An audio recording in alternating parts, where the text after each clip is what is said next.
What is up, everybody? Welcome back. So here we are in Liurnia. So our next big goal is going to be to take on Renala in the Rhea Lucaria Academy.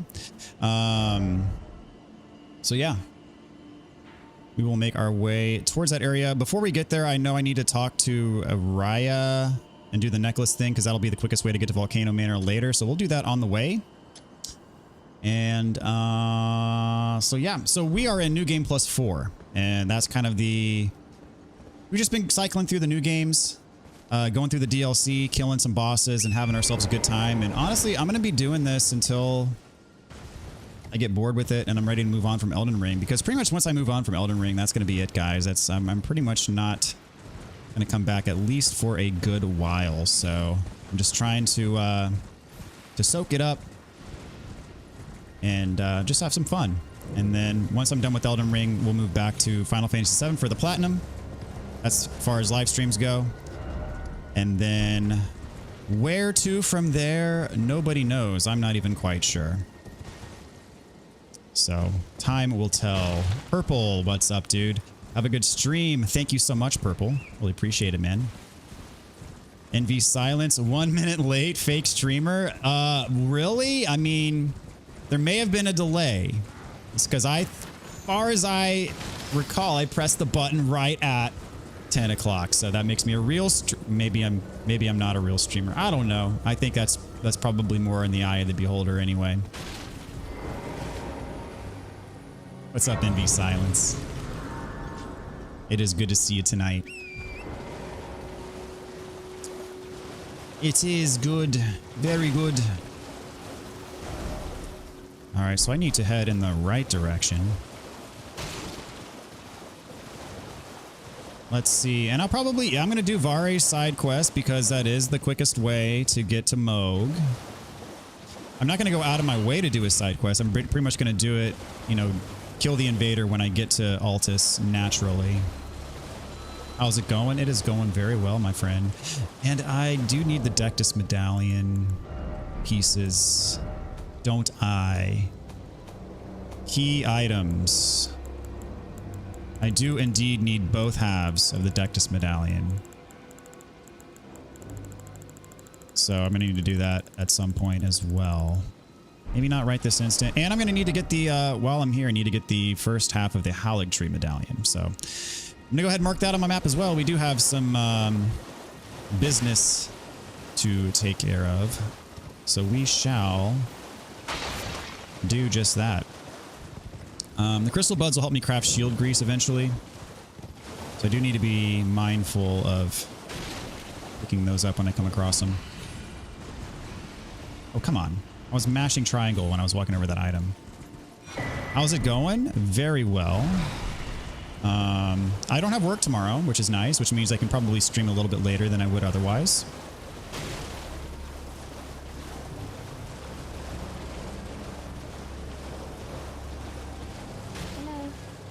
Which is good for everybody involved. Hello. Over here. Hello, it's rather my mistress. But could I ask that thug only if you've... Oh, what a blessing. The thug, please. The thug, please. All right. All going well with you, man?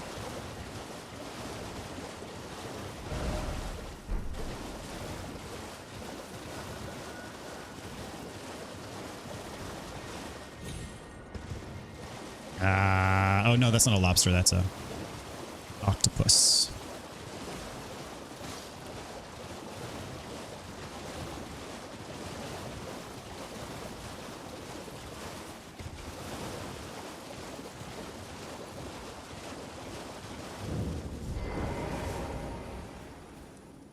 All right, fortunately this guy has a grace right next to him, because I got to go back and forth a few times. Trying to stop? Show me, and I'll consider. I'm not in love with you. You're a first.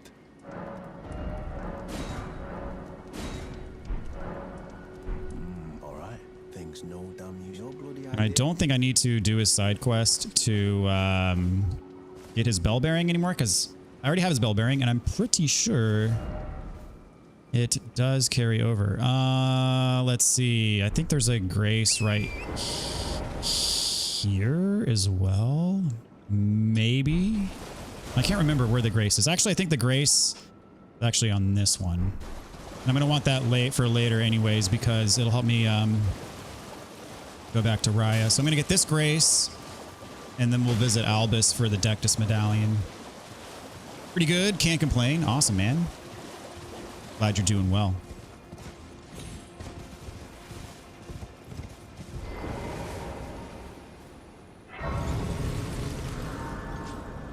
And I'll go on and level up while I'm thinking about it. I've got over 1 million runes, so... Let's see. I am increasing my faith, so that it'll allow me to cast buffs, because I might want to start doing like Golden Vow and stuff like that, especially as we get into the harder cycles. Which means, I mean, I haven't really been collecting the prayer books, so I don't know what spells I exactly have access to.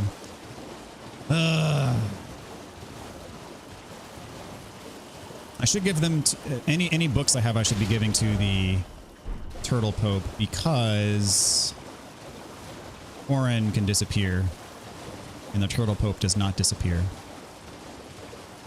So I may want some offensive and defensive buffs, is what I'm saying. Because Golden Vow, I believe, buffs your offense and defense.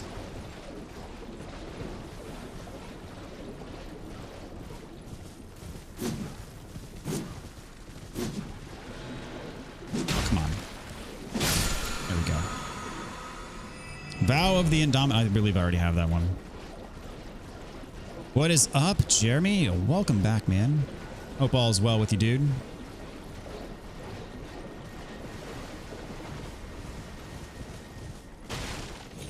Honestly thinking about giving Liza P another playthrough. Hey, that's not a bad idea. And word on the street is we'll be getting a DLC for it at some point, which I'll be all over that if that comes out. I loved Liza P. Very good game.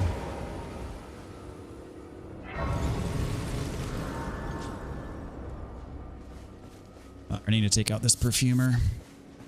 Unfortunately, I'm not doing poke build, so have to... Yep, see, now he starts spamming his garbage at me. See, back steps away. And he can heal. I did not know that he could heal. That's not cool. Alright, be gone.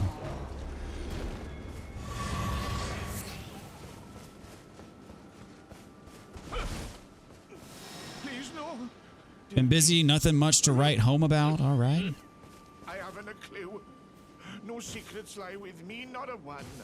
Work going well for you? Leave me be. Wait there. Well. Oh, we're finished. The curse, I beg you. You must keep... And if you should need the... I want to kill Insha, so I'm going to go back to the round table hold. The last couple playthroughs I haven't killed Insha because I've waited to get the medallion until after I kill the fire giant and burn the forge or whatever. And Insha doesn't invade you if the round table hold's on fire. Insha just needs to be punished. Am I remembering correctly that you won't be playing Wukong? Pretty much. I mean, it's not on the agenda.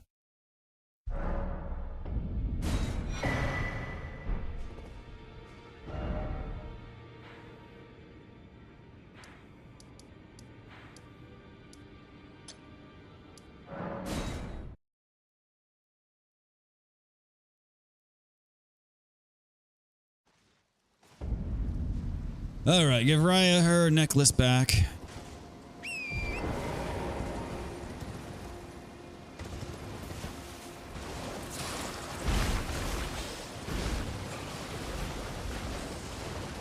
And now that I think about it, I literally did just start this playthrough. All I did was I rushed to Margit, and then I rushed to Godric, and then I stopped playing for the night, so... That's why this playthrough has not progressed in any which way, really, except for those couple bosses. Oh, yeah, thank you. Did I forget? I see you. very but a steady such, please. Brave Fixed. Thomas, you wanna... All right, so next I want to head to the Church of Vows because I want to check to see if I have any prayer books or rather spell books to see what can I purchase versus what maybe would I want to pick up that I now have the intelligence to cast that I did not have before since I started leveling up my intelligence. Because I know that when I get to the later new game cycles, I'm going to want to cast buffs if I'm having trouble. Freaking lobster. Gotcha. For me, it seemed like a game that I would enjoy others play through rather than me. Yeah, I mean, I'm not opposed to the game by any means, and I'd probably enjoy it if I did play it.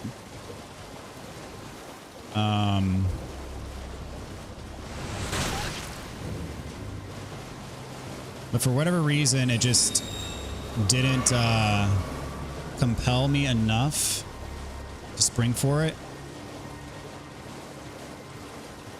Now, oddly enough, that being said, I am toying with the idea of playing the new Astrobot game because it got a 94 on Metacritic, which I was not expecting it to score that high. And I really liked Astro's Playroom. And if this is like a more well-refined, like in-depth version of that game, and I might actually really like playing through that game. And that's a game that I feel like would be better for like a more of a Let's Play series than a live stream. So I might, I mean, I'm considering it. We'll have to see. I just have a feeling that based on the types of games that most people who watch my channel like, I don't know if that would do more harm than good to my channel. But there's only one way to find out, I guess. Some of the bosses can be tough if you don't have a good build. I see. But I mean, there's really only one weapon in that game, right? But from what I understand, there's, you know, there's like a skill tree and stuff, right? But you can't, it's not like a traditional where you allocate points into certain stats, right? I don't know.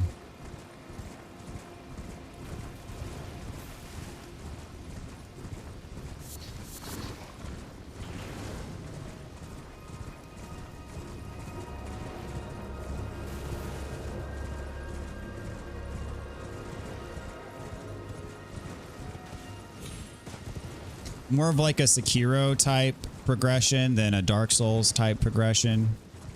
Am I correct in saying that?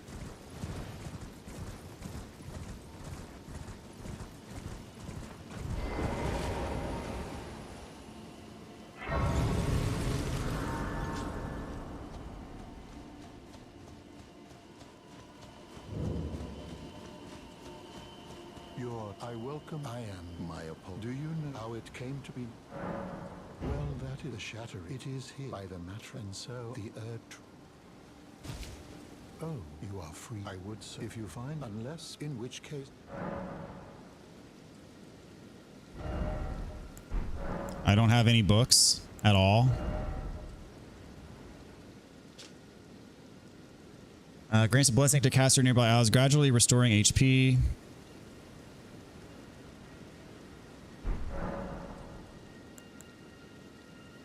You wish to Lord Raddy came to soon, however.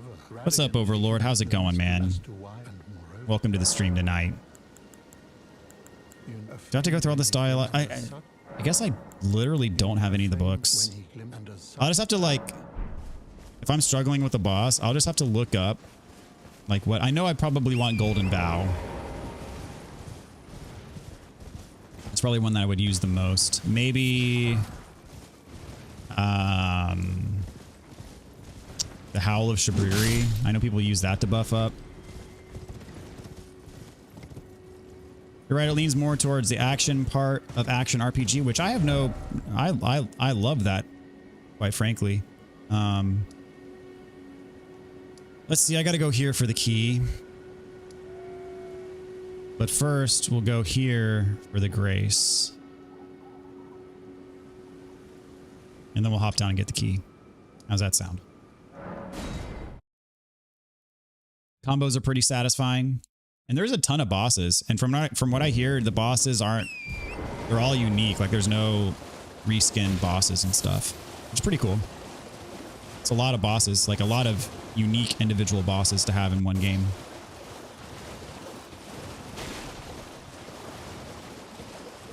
It's one type of weapon. Yeah, it's a hero type of gameplay. Almost no block, almost all dodging. I'm fine with that.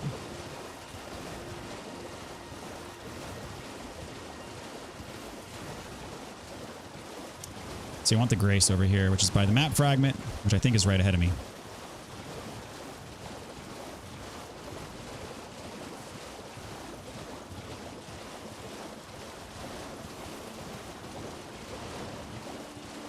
There it is.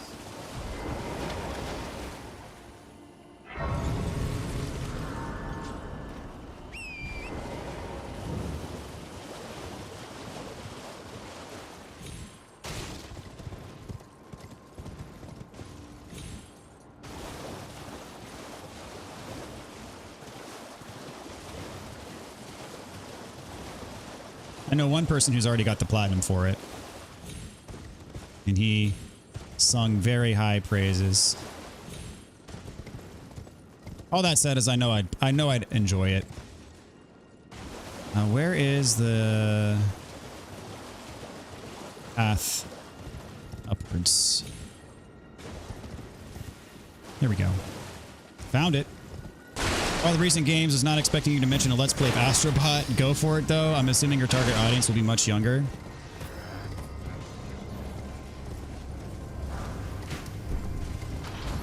Yeah, I wasn't expecting that either. I think reviews for it came out either today or yesterday, and I was shocked to see that it was, I mean, a 94 on Metacritic. That's like maybe 20 games have that high of a score on Metacritic, and they're all like insanely good games. And I gotta admit, I have a soft spot for, you know, platforming type of games. I mean, that's what I grew up with. I grew up with Mario. I grew up with, you know, Super Nintendo, N64. So all of like the 3D platformer era, like the heyday of 3D platformers. We're talking Mario 64. We're talking like Banjo-Kazooie, Donkey Kong 64, all that. Like those were my jam back in the day. So I definitely have a soft spot for that type of game. Like, for example, Mario Odyssey. I loved Mario Odyssey. Mario Odyssey was fantastic. And that's, you know, I loved playing that game. Now, granted, I played that game long before I started doing YouTube, so it's not on this channel. But, you know, it's the type of game that I would enjoy.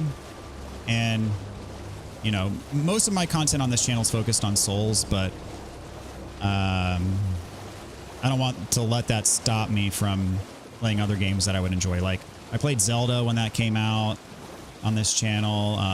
You know, if a new Mario, like 3D free roaming Mario game came out, I would play that on this channel for sure.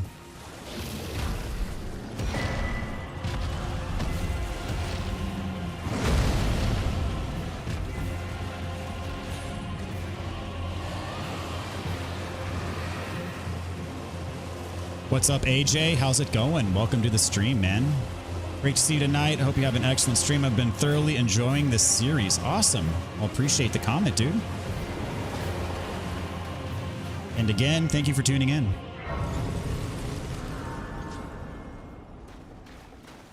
Alrighty. So now I can get into the academy. We'll basically rush straight to R'Lana. Or Renala, not R'Lana. R'Lana's the DLC. Always fun to mix it up. Doesn't always need to be Souls-like. Yeah. And I mean, I'm not targeting like a particular audience per se. You know, I know that a game like Astrobot, of course, is going to be more family friendly than Elden Ring, for example. But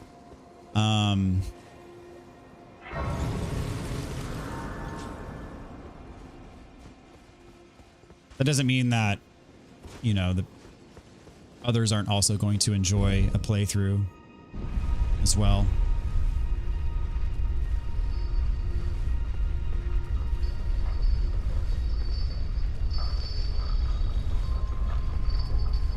I actually have that's funny that now that that's been brought up, like I have a good friend of mine who His daughter likes, like 4-year-old daughter likes to watch my channel for some reason. And so they watched my Mario RPG series, and they watched my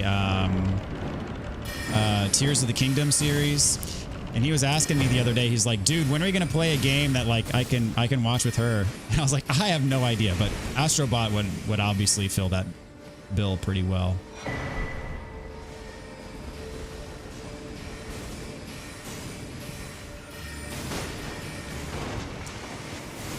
Oh man, so much spam from those guys. You got the magic spammer, mages, then you got the spamming freaking marionettes. But that's the right way. What am I doing?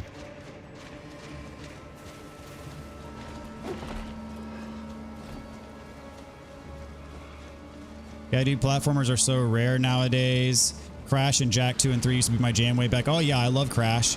I have the, I mean, you know, several years ago, I bought the Crash Reignited trilogy on PS4, and I got the platinum for Crash 1 through 3, which those people sometimes ask me what my hardest platinums are or what my rarest platinums are. And it's honestly the Crash Bandicoot games, because those games are ridiculously hard to platinum. Like some of those trophies are really difficult to get. They're really grindy. Like you have to speed run all the levels and get a good enough time. Some of the levels you have to do without dying and get all the crates, and there's some pretty difficult challenges in those Crash trophies. So I'm actually pretty proud of them that I have all of them for 1 through 3.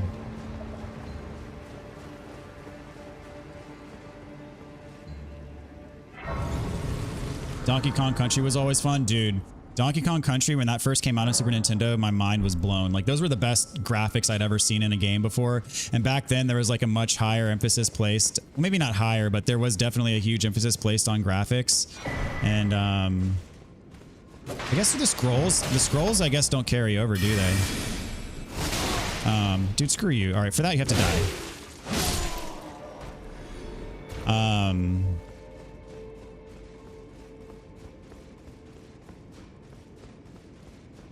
And so, yeah, not that graphics don't matter now, but back then it was like, holy crap, you've never seen anything like this before. Because, you know, Rare, who made Donkey Kong Country, was usually on the cutting edge of making games look good. And so what they did with the Super Nintendo there with Donkey Kong Country is they used like these pre-rendered backgrounds. And so it made, like, the graphical fidelity was very high compared to most other Super Nintendo games at the time. And it was pretty mind-blowing.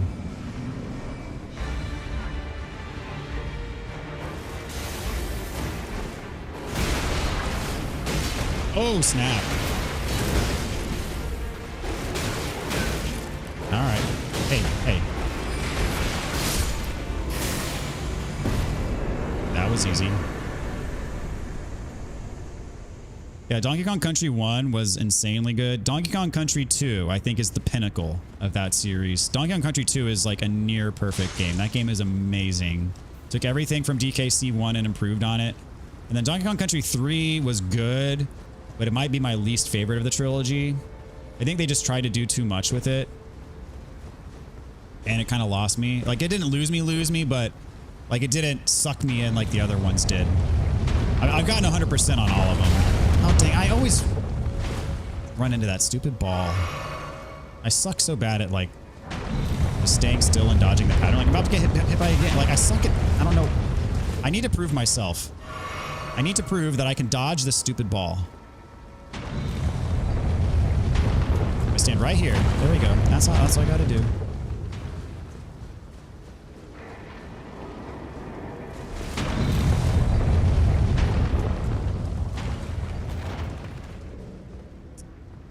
All right, brah. You can be a pain. Ooh. Not today, though. I might need to give myself a blue flask again since I'm using my special so much. Oh crap, I should open the shortcut.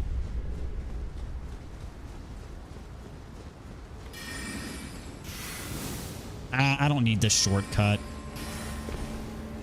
Renala's easy.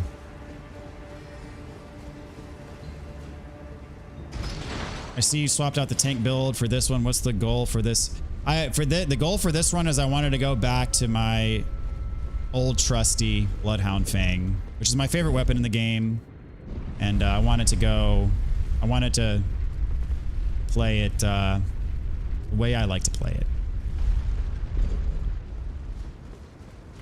And part of it is a test to see, you know, am I good enough to do New Game +4 without using kind of a cheesier build? So I will admit, I mean, Great Shield, tank, poke build is legitimate. It's a legitimate way to get through the game. You know, if that's your play style, that's your play style. It's not my favorite play style, but it is a wee bit on the cheesier side.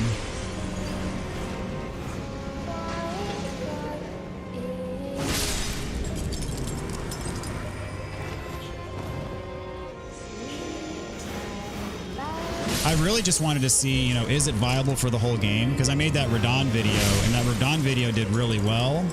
And I wanted to, it was more of an experiment for me to see, hey, is this build viable for the whole game? Or is it really just a Radon thing? And the answer is yes, it is viable for the whole game. All right, got the one cycle on our first phase here. What's up, Darth? Welcome to the stream, man. How's it going? So much better than the poking stick you were using before. Didn't even have any special. Oh, it did have a special. I just wasn't using it. Always starts with Comet Azure.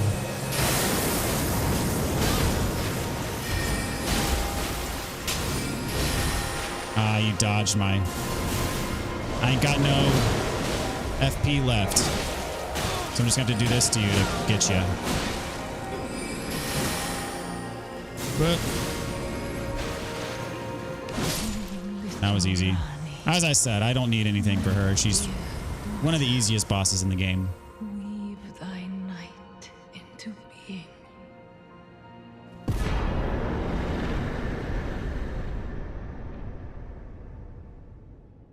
Only 144,000 souls for that.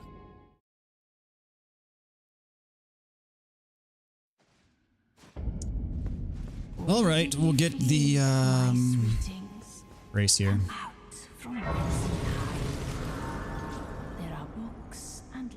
You feel like it? Try the most OP broken build from New Game +7 and try one-shotting bosses. What would the most OP broken build be? Where did he flee, my sweetings?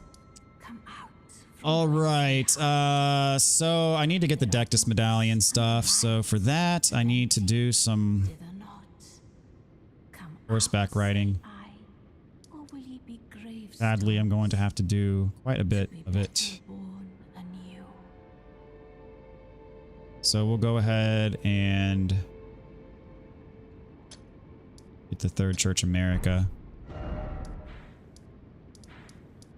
I'm gonna go on an adventure. Let's see. Weeping Peninsula. Do I have any reason? Well, I will eventually have to go to the Weeping Peninsula because...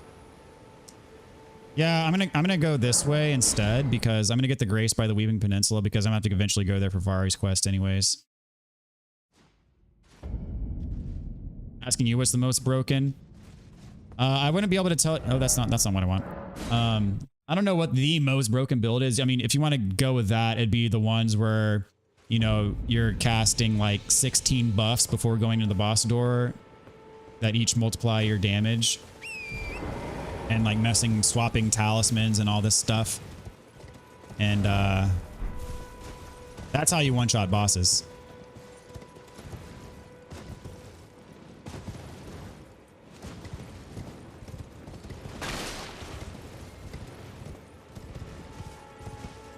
I mean, honestly, the Great Shield poke build is pretty broken. It does take some skill. So it's not like the most broken build in the game, probably, but it's up there.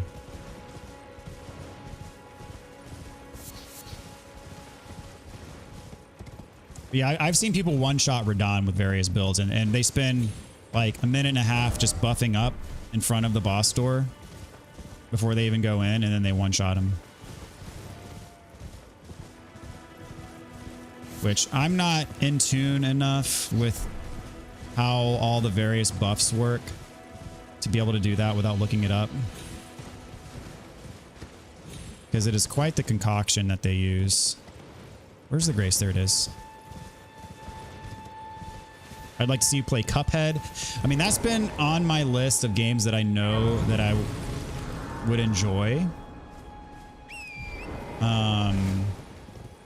And would like to play someday.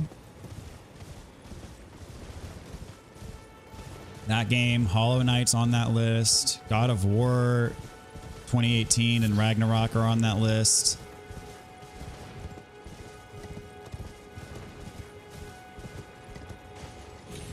There's a lot of games on that list.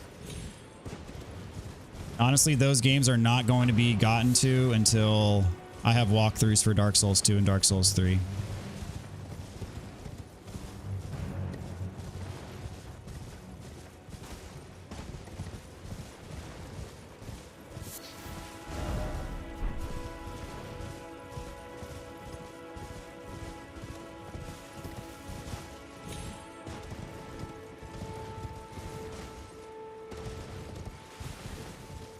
By the way, I tinkered with the audio settings a bit. I changed a few settings on my mic, and I boosted the game audio a little bit. I boosted the mic audio, but also boosted the game audio because I noticed that, like, compared to some, my YouTube videos and streams tend to be a little bit quieter, even if you max out the volume. So I kind of wanted to increase the volume a bit so it's more, I guess, typical. So let me know if it sounds good or if it sounds terrible, or can you even tell the difference? I tried doing a couple quick tests before I went live, but, you know, I feel like the audience is probably the best at detecting how it sounds. After I'm done streaming, I'm going to go back and listen to it myself, but if I ought to make some adjustments on the fly, I'm happy to do that. If it just sounds horrible.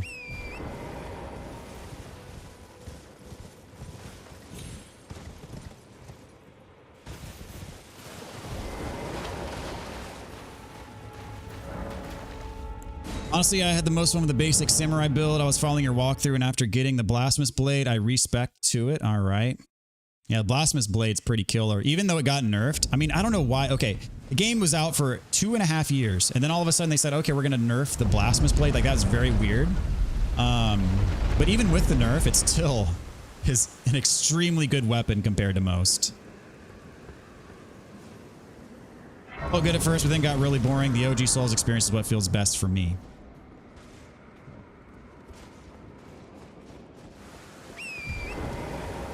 Yeah, the blasphemous blade, especially pre-nerf, I mean, you could steamroll just about anything.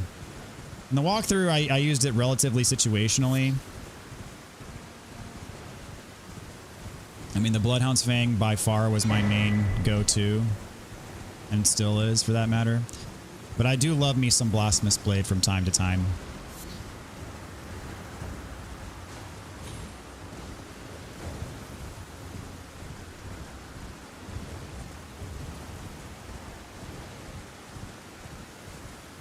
Blasphemous blade is good. I used it a bit even in my first playthrough of the DLC. Again, it wasn't my main, but I did use it from time to time, mainly for like dungeon exploration type scenarios, so I could get health back when I killed enemies and used Taker's Flames. Which really, when I say they nerfed it, the only thing they nerfed was the knockback potential of Taker's Flames. So still does a ton of damage, but just didn't completely pancake enemies anymore.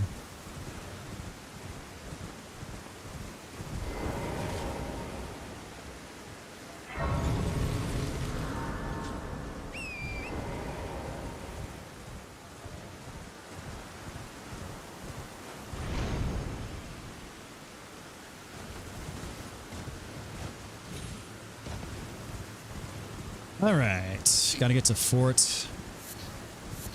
I never know how to pronounce Fort Lade. Fort Lade.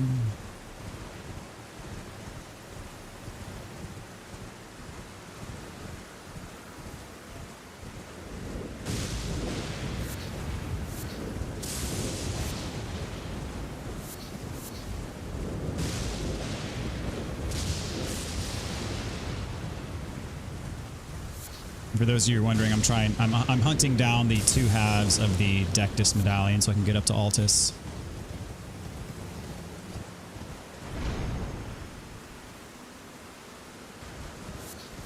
May as well go on and kill Radahn while I'm here.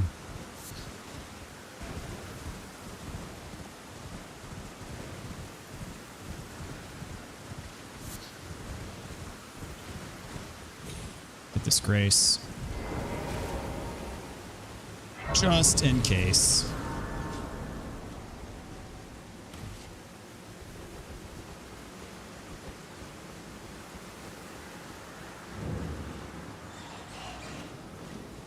Oh, this is Fort Faroth, not Fort Lade. I don't know what I was thinking.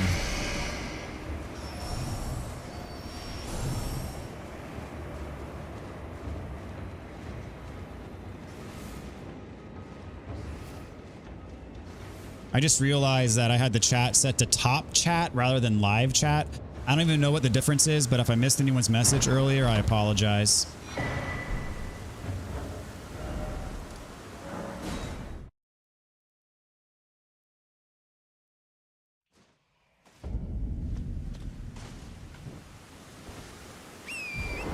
I have no idea how YouTube filters through comments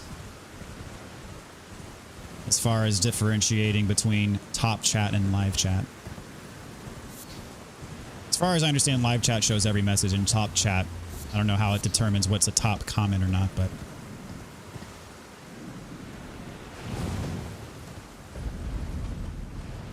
Alright. I'm going to try to do the Stake of Marika Radahn trick again. It took me a while last time, but I think I know what to do. We'll see.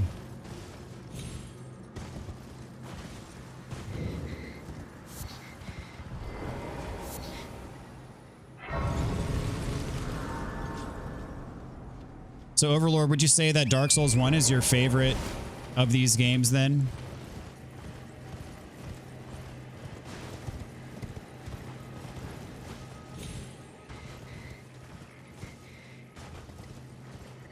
Okay, which one? It's this one.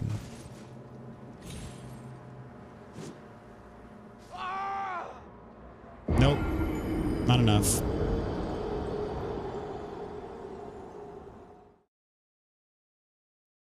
Wait, you say the old OG Souls experience is what feels best for me, but you refunded Dark Souls 1? Dark Souls 3 is your favorite. Jeremy, Bloodborne. Always Bloodborne for me. Love to hear it, man. I gotta agree with you there. Bloodborne. Bloodborne's got a soft spot in my heart for sure.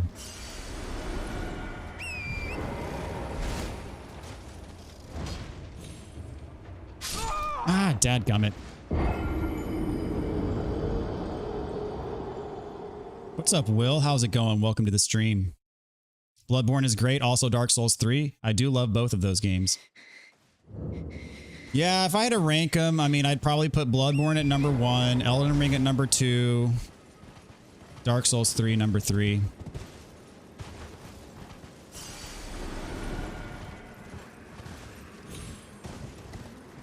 I'm doing something wrong. I'm gonna get it right this time though. And then swing. No. Thought the swing was the key, but I guess... Am I targeting the right arch? I can't remember. I don't have a PlayStation. Would love to play Bloodborne when it comes to PC. You're saying when it comes to PC. I'm not so sure it is a win. It is very much an if.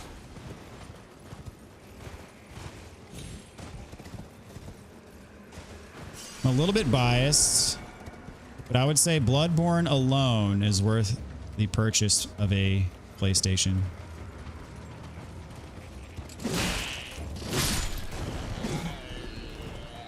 But I know this is the spot. This is the spot.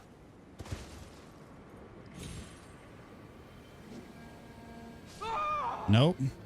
Dadgummit. So many hates Bloodborne for some reason. Yeah, I don't know what they hate. Money is what they hate. They could make, just like that, they could make millions. Well, folks, doing emulation Bloodborne on PC could be, oh yeah, that from an emulation perspective, yes, perhaps. Yeah, I don't understand why Sony isn't, you know, motivated to come out ahead of that, you know? Because they could easily make a killing. There it is.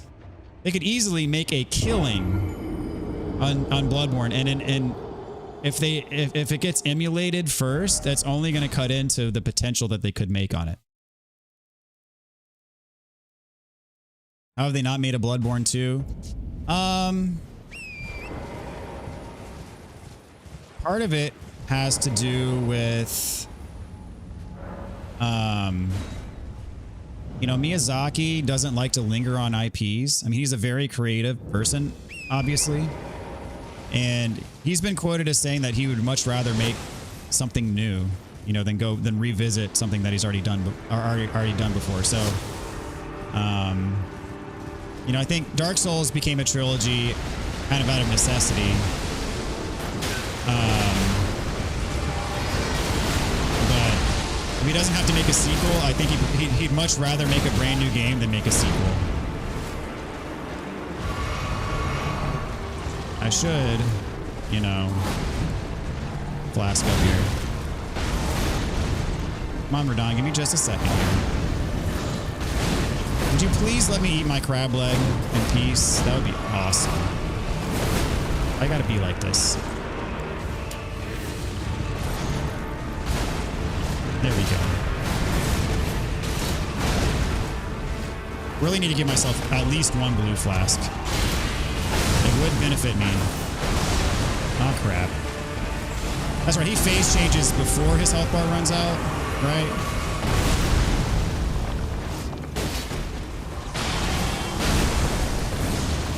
Okay, oh, crap. Run! Crap. Oh, geez. Am I too close? There we go. Success.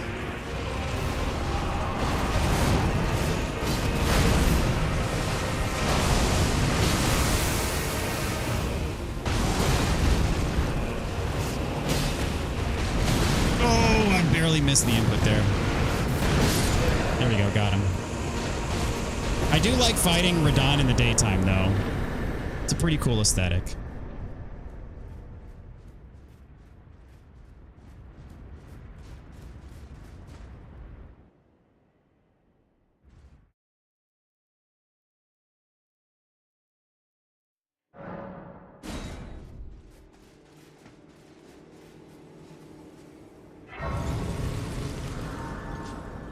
I would love to see something new with the Bloodborne art style. Yeah, I mean, well, rumor has it, this is pure conjecture. Rumor has it that Bluepoint is working on a Bloodborne sequel. I have a hard time believing that, but that's one of the rumors that's floating out there, because literally it has been, we're coming up in November. It'll be 4 years since Demon's Souls Remake came out.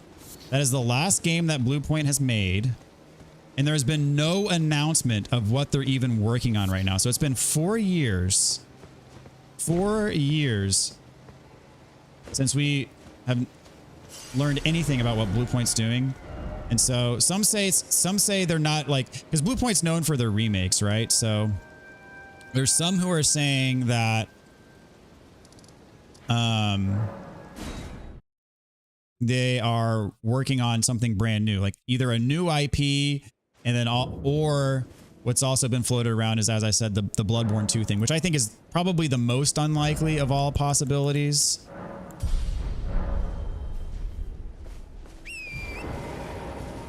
But it has been put out there.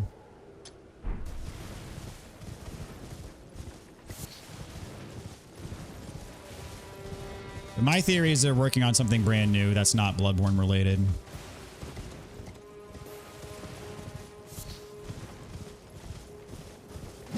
Because if it's taken them this long to even announce something, it is a large undertaking. And Sony outright bought Bluepoint, I'm pretty sure. I'm pretty sure Bluepoint is officially like a Sony studio now. A first-party studio.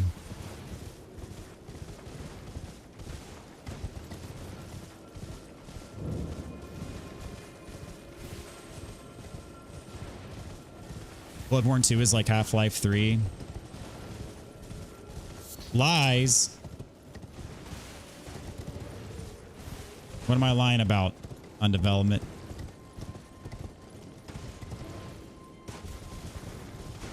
Bluepoint have been hiding like they owe someone money. Yeah, I guess whatever they're working on just isn't ready to be announced. I mean, every time... So there's a state of play next week. People are, you know, thinking that the announcement for the PS5 Pro is going to be at this state of play. Which I think is not a bad theory. Maybe we'll find out what Bluepoint's when we're gonna like every time there's a state of play. I'm like, okay, are we gonna find out what Bluepoint's doing? And every time it's no. So we'll see. Spider Souls.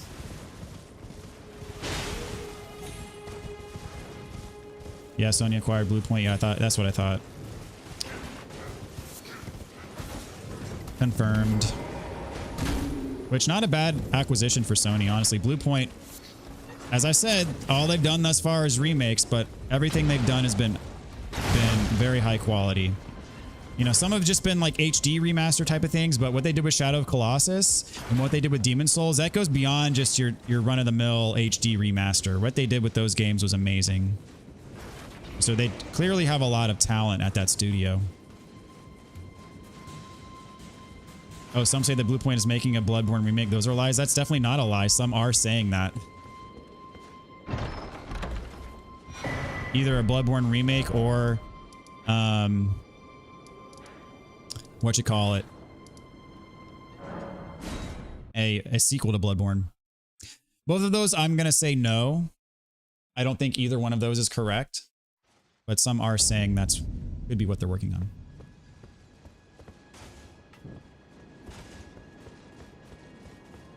Okay, yeah, I see what you're... Okay, yeah, I see what you're saying. You agree with me, in other words.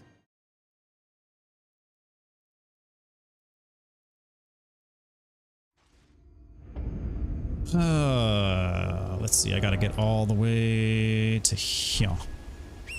Get fired at by catapults along the way. Oh, I need to... I don't wish to encounter... the Night Riders on the way.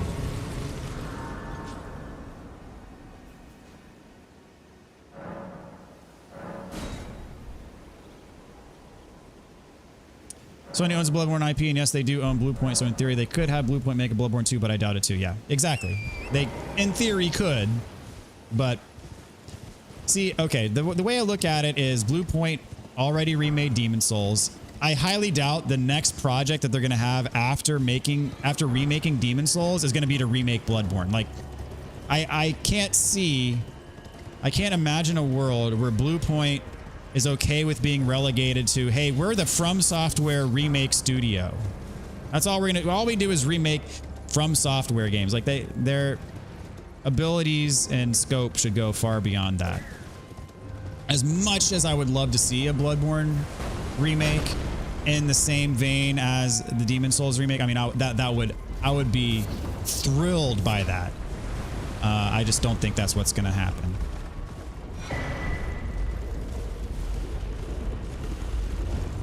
I'm thinking new IP. Single player game, maybe with multiplayer elements, but primarily a single player, you know, story kind of driven game. New IP. That's my guess. Officially, on the record. I was hesitant about playing Souls-like games because they seem so brutal with the loss of rune souls, etc. upon being killed. Then it struck me that Minecraft is far less forgiving and that you lose all of your gear when you die. Yeah, I mean, Souls, I was, honestly, before I started playing him, I was intimidated by him too.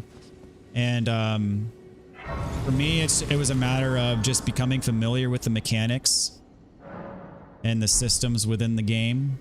And watching other people play before I started playing helped me out enormously with that.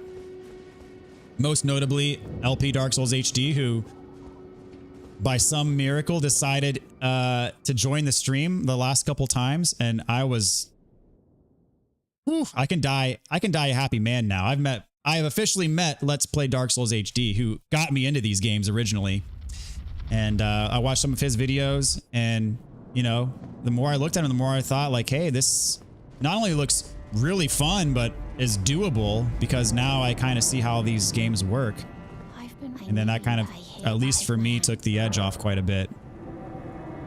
Give me your I will pray. Sony will likely be desperate for a win right now after Concord. Oof, dude, Concord. Brutal. Brutal. Oh, such an L. I can't believe, man, that they... couple $100 million down the toilet. That's insanity.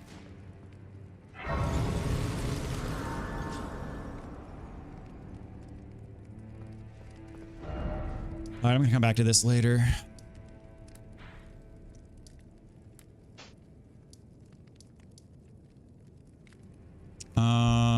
I should do carry a manor.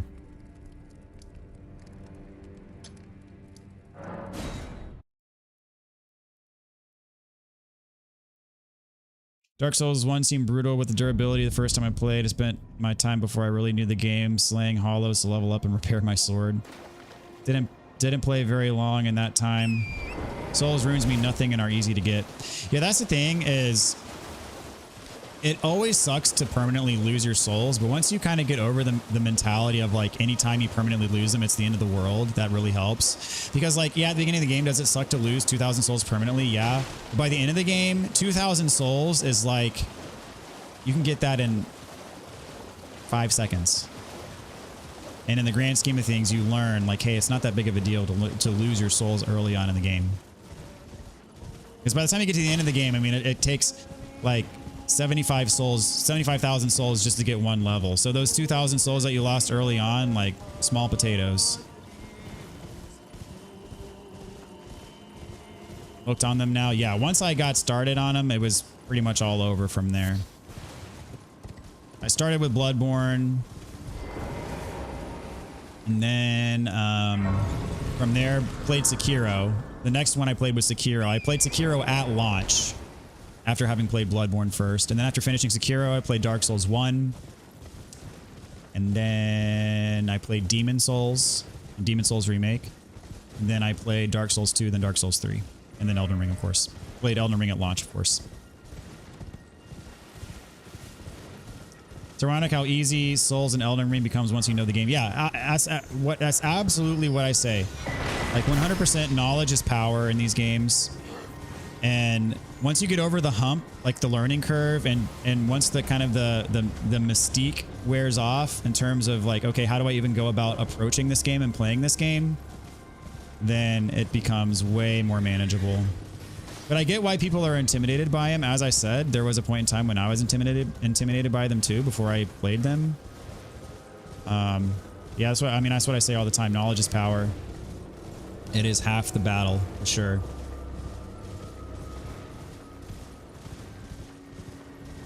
You go in blind, not knowing a single thing, you're much more likely to have a bad time.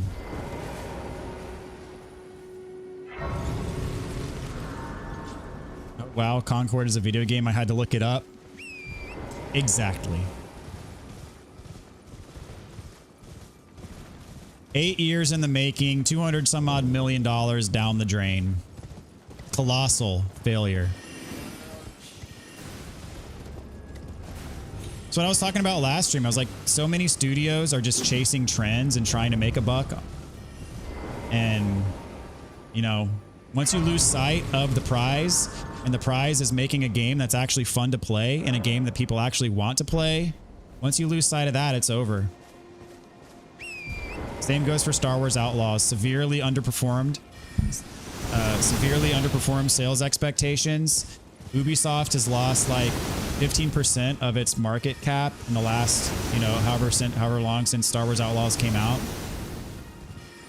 They're making games that are just washed up, They're playing it so freaking safe because they're so scared of losing money. They're playing safe. They're not innovating, not coming up with any novel idea. Reuse, recycle. And just chasing the trend, trying to make a buck. And in doing so, and chasing the almighty dollar, they lose it all. Why? Because nobody cares about their stupid game. That's why.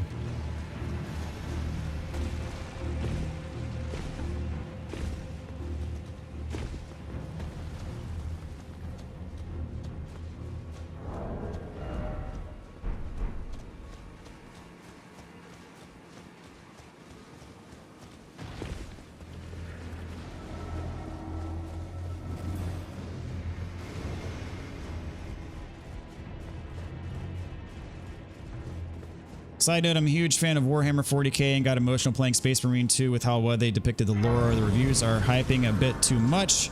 It's good, but for a fan, it's game of the year. Yeah, I've never been a Warhammer. I've never gotten into Warhammer, so I have no attachment to that game whatsoever. But I did see some good reviews. I saw some kind of more moderate reviews as well. I have some friends that are mega hyped.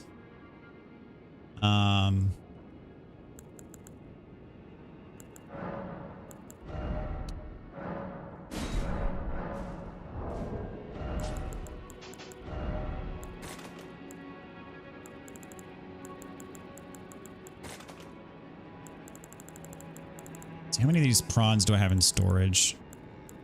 Should have plenty. I bought like 600 of them. Still got 466 in storage. Perfect. Love to see it. Star Wars Outlaws is not that bad. Ubisoft is just dumb to only release on their launcher, which is objectively trash. Well, and like their pricing of the game. Like, to get the full game, you have to pay over $100. That is garbage. That is downright garbage. Shadow of the Erdtree, $40. Full edition of Star Wars Outlaws, like $120. That is just downright abysmal. Unforgivable.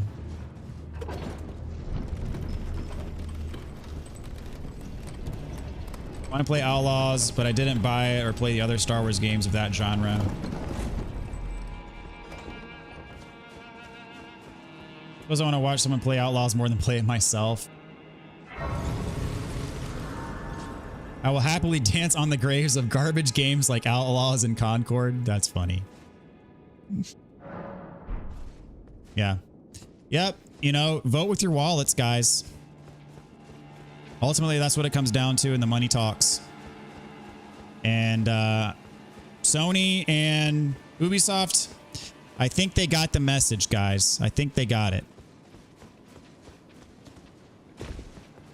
At least I hope they got it. But the problem is that Ubisoft not only is feeling the sting from Outlaws, but the upcoming Assassin's Creed is probably going to do just about the same thing that Outlaws did. And taking another shot like that, man, Ubisoft, I mean, I think they'll survive in the long haul, but dude, that's just going to be a massive wallop to their profitability and to like the public perception, shareholder value, all that kind of stuff. It's going to be a massive hit. Because I don't think the new Assassin's Creed game is going to do very well. There's so much controversy around it, and I think they lost the thread.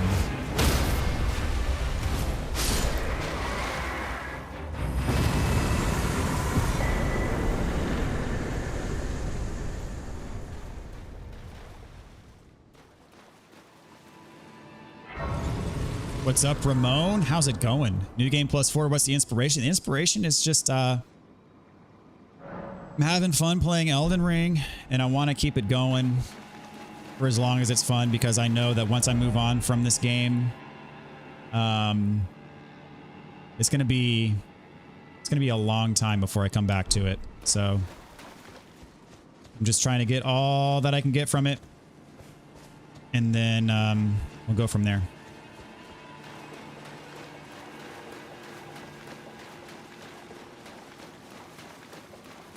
I'm on a new Dynasty Warriors Gundam. Ubisoft made filthy money from Rainbow Six Siege, and old AC games will be fine, but investors will take a hit because stocks will drop if the new AC flops. Absolutely, yeah. I mean, they took a huge hit from Star Wars Outlaws.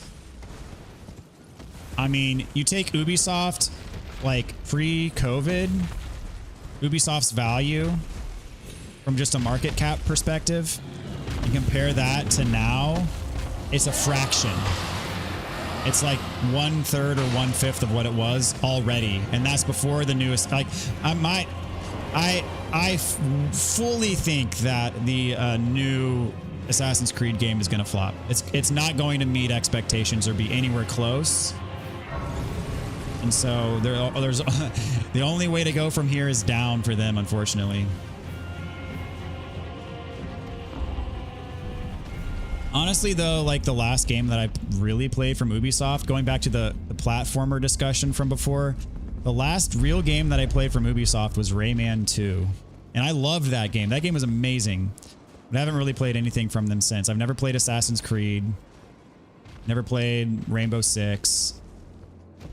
Prince of Persia, I think that was Ubisoft. I never played any of those games. Thou must have, though I haven't. No intriguing. Wilt thou? I am the wit that I might well. I soured, but I require. I anticipate. Good. Art thou a wit left to go there to? I like thee, heed not. I'm sure. I like thee, heed not. I'm sure.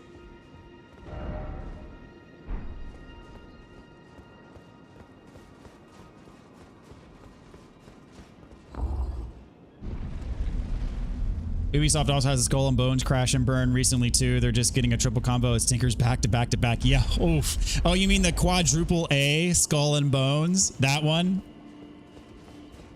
Golly, dude. They really, I guess they just don't understand like the market right now. Either that or they're just trying to prove a point at all cost, whatever that may be. But dude, they're freaking tanking, man. Tanking. You've defeated a grand pleasure, Kari and I. Let us get together. I understand. Did you have any interest in Wukong? I'm sure you've been asked that a million times by now. Yes. I mean, okay, Wukong is a game that I know that I'd enjoy, but it just did not. The intrigue was not there enough to convince me to pick it up. And I was still in Elden Ring. I wasn't ready to move on from Elden Ring yet. And I've been saying for the longest time that after I'm done playing Elden Ring, my next big thing is going to be to platinum Final Fantasy VII Rebirth. And so, unfortunately, Wukong. And then after that, my next big thing is I want to do a Dark Souls 2 walkthrough. So, just Wukong was not. Couldn't squeeze it in, you know? I wasn't ready to leave Elden Ring yet. That's what it comes down to, mostly. Ubi's also stole my money from me. I paid for Star Trek Bridge Crew years ago on my VR headset. When I bought it on Steam to play co-op and home, they put it on the same account and it became one purchase. Couldn't play co-op because it was claimed on the same Ubi account by mistake. The first paid copy record didn't exist anymore. That's awesome.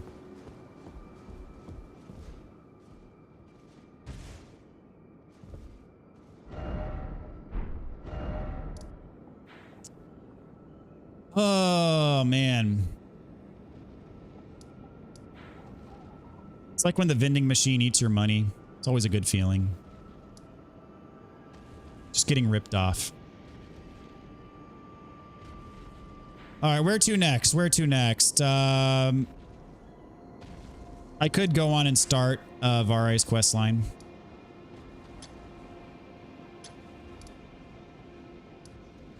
Actually, I think it's this one that has the grace.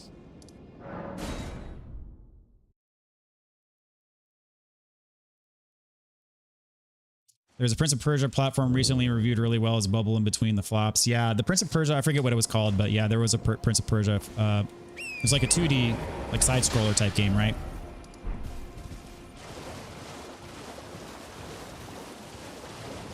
Yeah, I have nothing intrinsically against Prince of Persia. In fact, I know that I probably like those games if I played them. I just those games just passed me by. There was an era where I didn't play very many games, and the Prince of Persia, if I can talk, heyday was kind of in that era when I wasn't gaming a whole heck of a lot.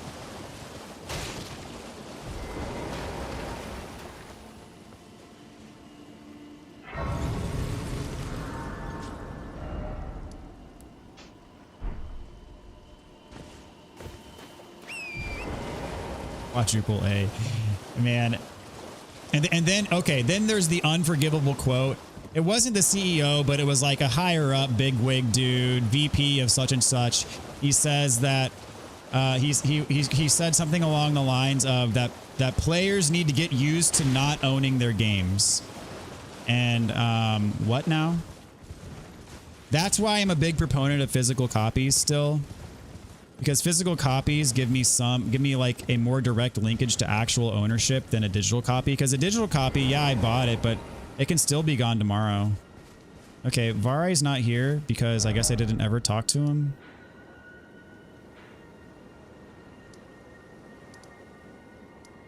I thought he migrated either way, even if you. Oh, I'm at the back entrance of the. I need to kill. I'm gonna kill this guy. No, that wasn't the back entrance. That was definitely the front entrance.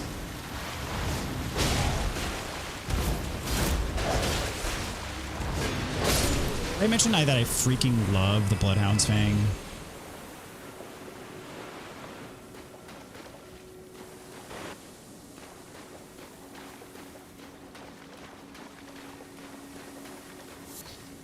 Dude, that blood mist is like still there.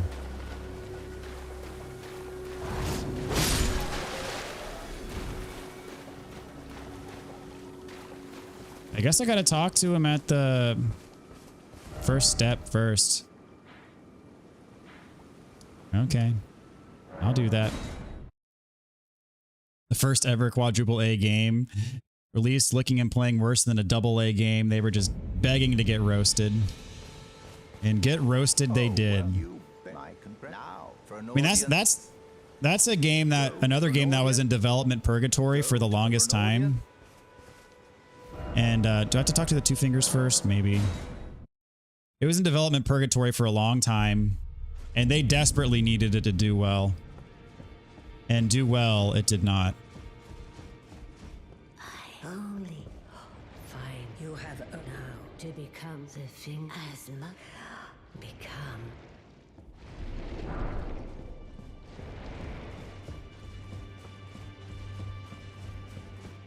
Oh, I can't remember very well. Put $1 in, get a soda, put a second $1 in, and the machine takes the money and says, I already gave you a soda. Yep. All right, I'm going to go back here just in case I need to talk to him again after talking to the Two Fingers or whatever. If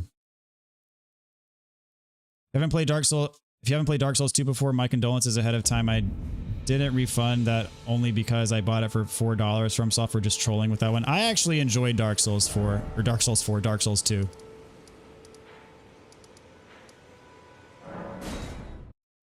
Yes, there are valid, legitimate criticisms of Dark Souls 2. Also, yes, I enjoyed my playthrough very much. And I think, in my opinion, I'm not saying this is, you know, 100% gospel, but my opinion is that Dark Souls 2, it's a lot of fun, despite its flaws.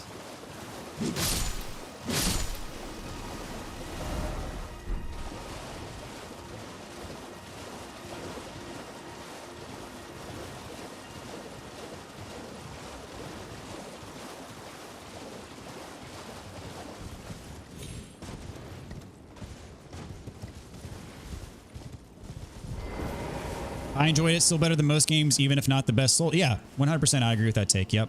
Ah, you've had what? Aha, my doubt. The words of truly, I believe, even worse. That's the Oh. I mean, give it a try, and if it drive high, be sure there's no time.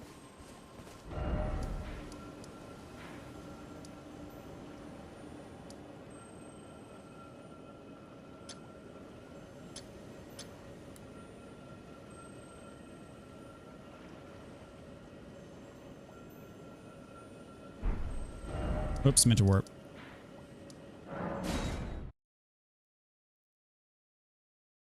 Most laughable thing was Skull and Bones was worse than Assassin's Creed 4 Black Flag, a 2013 Ubisoft game made in the same vein of playing as a captain of a pirate ship. Yeah. And there's a lot of criticisms on the new Assassin's Creed coming out that the combat looks pretty bleh, especially compared to even old Assassin's Creed games. Yeah. Ubisoft has lost the thread. I'm convinced. They really need to do some soul searching.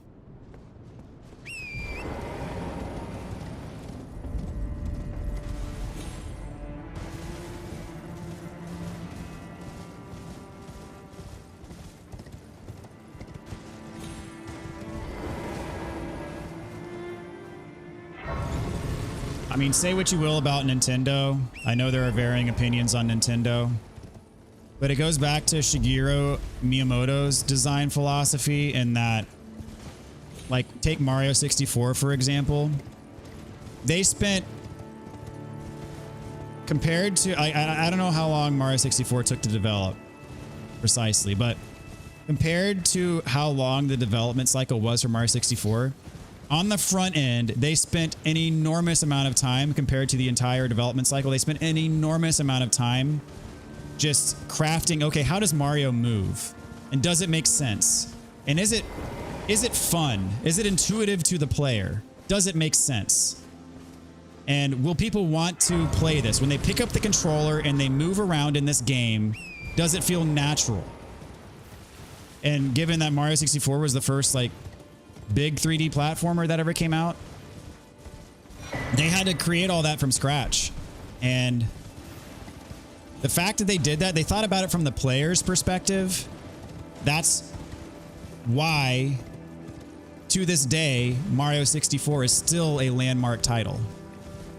It is a pivot point in video game history.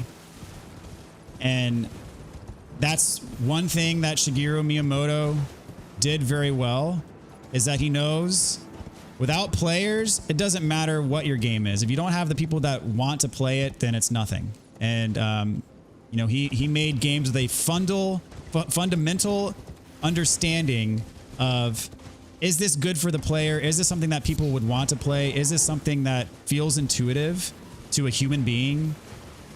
And he made games with that in mind.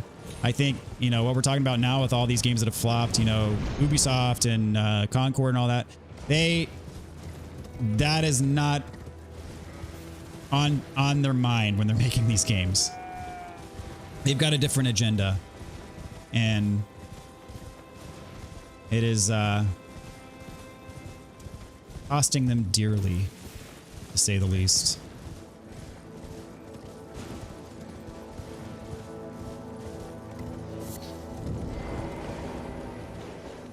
At the end of the day, if I have no compelling reason to play your game, I'm not going to play your dumb game. That being said, the market is pretty saturated right now. Time is a commodity, and people don't have all the time in the world to play the 16 million games that come out every week. And you have, going back to that philosophy that I was talking about earlier, you have a lot of indie studios that understand that way better than the AAA studios do. And those games that the indie studios are making are at a fraction of the cost and 10 times the quality. May not be as fresh and shiny looking as your AAA games are concerned, but if your game sucks, who cares how shiny it looks? Who cares about, you know, the reflections on the pupils of the eyeball, or who cares about how realistic the facial animations are? If your game sucks, I don't care if the hairs on the main character's eyebrow are individually animated, you know, to the nth degree. None of that matters if your game sucks. And as I said, I think the big studios have some soul searching to do, because I think they've lost it. At least to some degree.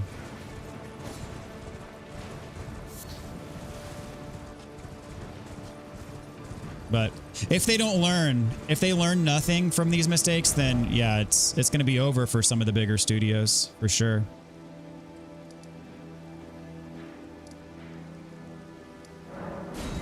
But let's hope they learn a thing or two.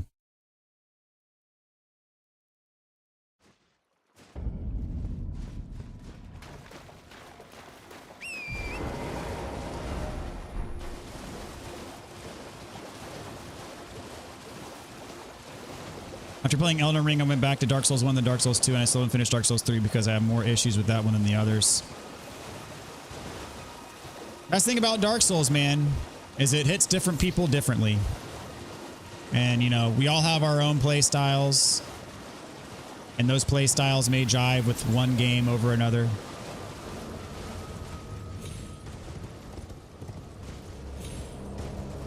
That's part of the beauty of it all, in my opinion.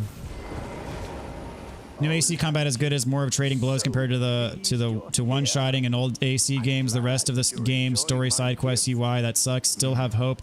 I know Ubi has great devs. Hope they get a creative lead with passion for gaming rather than court making decisions. Yeah. I wish to a knight to luminary so. Now. Yeah, I think that's part of the problem, honestly, is you have like a lot of people at the top making these decisions about games, and they're so out of touch with the player base.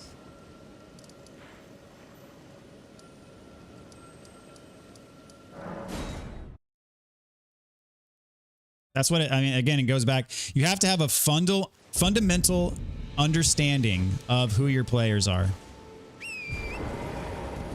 And the more that you're chasing dumb ideas like, oh, we got to have, you know, live service this or, you know, whatever,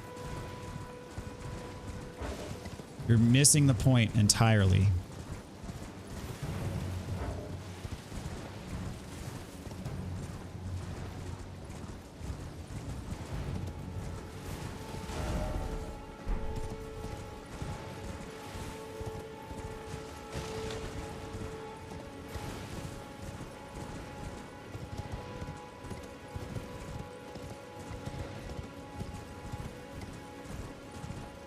I saw Skull and Bones. I thought that they were remaking the Puzzle Pirates MMO from the early 2000s. Puzzle Pirates was better. Puzzle Pirates was better than the first quadruple A game. Is this what I'm... That can't be real. There's no way. That can't be. We're talking quadruple A, man.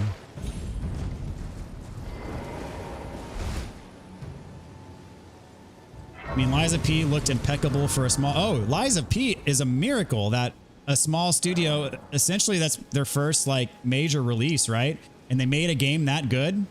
That's insane. Same goes for the folks who made Wukong.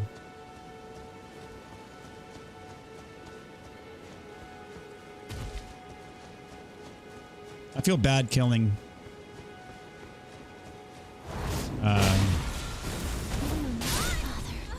Arena every single playthrough, but hey, it's got to be done.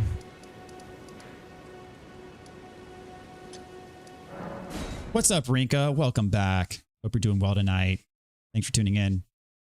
Good evening, Chad and DB. What a depressing discussion to join in on. The one that makes me sad is the fall of BioWare. That's the one I grew up on. The new Dragon Age worries me. Ah, BioWare, yeah.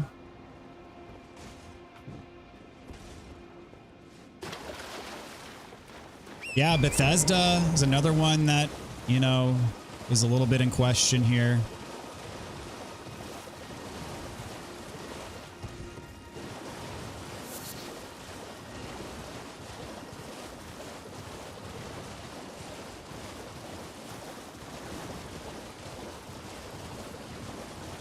What got this whole conversation started was someone brought up Concord earlier.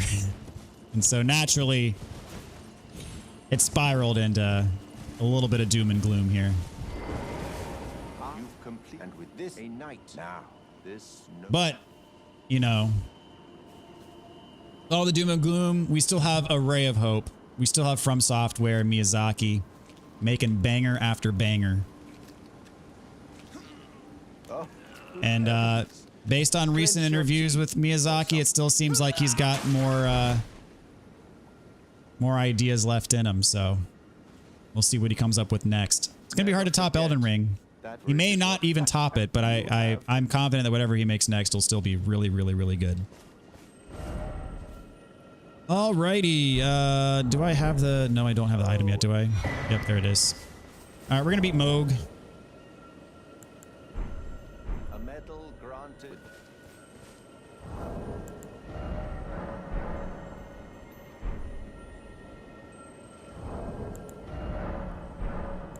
So that still defaults to no. The only one that they changed to default from no to yes is the torrent prompt after he dies. All the other prompts still default to no. It seems. Or most of them at least. Hold on a sec. I think I hear one of my children crying. I'll be right back, guys. As soon as I get to this spot, which I deem should be relatively safe. Give me a sec.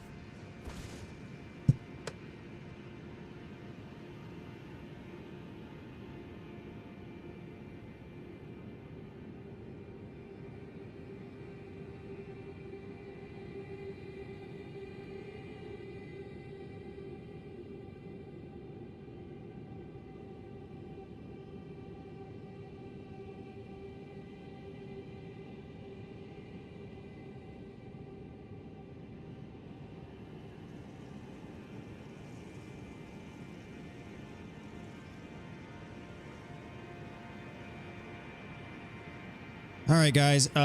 Do you remember that discussion we were having the other day about pukey children? Well, yeah, that is currently going down. I think I said it last time. School just started, and something's bound to happen, and here we are. So, unfortunately, I'm gonna have to cut it a bit short tonight, guys. I really apologize, but hey, gotta do what you gotta do. So I'm gonna have to peace out. But anyways, appreciate y'all. And we'll catch up next time. So most likely on Saturday, if all goes well. But yeah, I apologize. I gotta cut this one a little bit short, guys. So we'll see you later. Thanks everybody for hanging out tonight. AJ, Chris Kev, Rinka, Overlord, Ramon, Darth. All you guys, Jeremy, Will, appreciate y'all. All right, take care everybody. We'll see you next time.